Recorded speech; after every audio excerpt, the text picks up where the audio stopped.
عموماً آج کے دور میں جو شوہر حضرات سب سے بڑی غلطی کرتے ہیں نا، وہ بیوی کو نظر انداز کرنا اور بیوی کو وقت نہ دینا۔ اس سے بڑی کوئی غلطی نہیں ہے۔ ایک ایسی بڑی غلطی جو آج ہر دوسرا شوہر کرتا ہے، بیوی کو نظر انداز کرنا اور ساتھ میں بیوی کو وقت نہ دینا۔ محفل میں تو بیٹھنا ہے، سب لوگوں سے گپیں لڑانی ہیں، لیکن بیوی کی طرف ایک پل کے لیے نہیں دیکھنا۔ اگر رشتہ داروں کی دوسری عورتیں آ گئی ہیں، ان کی تعریف بھی کرنی ہے، ان سے باتیں بھی کرنی ہیں، لیکن اپنی بیوی ایک نظر نہیں بھاتی۔ اول تو گھر میں آنا ہی لیٹ ہے، اگر ٹائم پر آ گئے تو دوسرے کاموں میں مصروف ہو جانا ہے اور بیوی کو وقت نہیں دینا۔ یاد رکھیں، یہ آپ کی ازدواجی زندگی کو برباد کرنے کی سب سے بڑی وجہ ہو سکتی ہے۔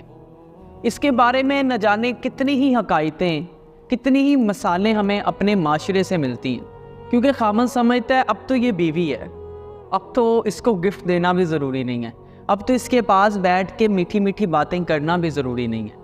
اگر خاوند کی سوچ ایسی ہوگی تو آپ سوچیں بیوی کہاں پہ جائے گی۔ میری بات بہت دور تک جاتی ہے، میں وہ الفاظ یہاں پہ استعمال نہیں کرنا چاہتا۔ اگر آپ کے دوسرے رشتہ دار، آپ کے دوست آپ کے وقت، آپ کی محبت کے مستحق ہیں، تو سب سے زیادہ پھر آپ کی بیوی اس کی مستحق ہے۔ اپنی بیوی کو ہمیشہ یہ ریئلائز کروائیں کہ you are the only one. اور میں نے اکثر دیکھا ہے کہ بہت سارے شوہر حضرات جب دوستوں میں بیٹھتے ہیں نا، یا رشتہ داروں میں بیٹھتے ہیں، تو بڑا اکر کے بولتے ہیں کہ میں تو اپنی بیوی کو کوئی ویلیو نہیں دیتا، اور بیوی کو بے وقوف سمجھتے ہیں۔ لگتا ہے کہ ان لوگوں کے جنرل نالج میں اور اسلام کے متعلق جو نالج ہے اس میں بہت زیادہ کمی ہے۔